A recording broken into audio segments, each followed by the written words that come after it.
ఇంట్లో శివారాధన చేస్తాం.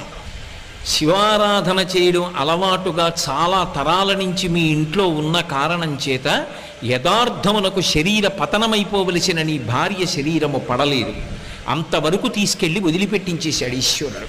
శివభక్తుడవు కనుక ఆయన అనుగ్రహము చేత గ్రహములు శాసింపబడ్డాయి, నీ భార్య బ్రతికిందన్నాడు. నేను అక్కడే ఉన్నాను. నిజంగా నేను ఆశ్చర్యపోయాను. ఎందుకంటే అతని జీవితంలో ఆ సమయంలో జరిగినదే అతని భార్య వెళ్ళిపోవలసిన స్థితే నాకు తెలుసు.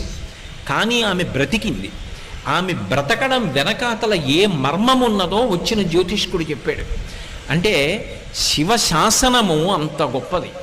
అంతటి శాసకుడైన వాడు అప్రదక్షిణాన్ని అంగీకరించాడు. కానీ ఒక్క శ్రీకాళహస్తిలో మాత్రం అప్రదక్షిణాన్ని అనుగ్రహిస్తాడు. ఈ క్షేత్రమునకు ఇంకొక గొప్ప విశేషం ఉన్నది. నవగ్రహములను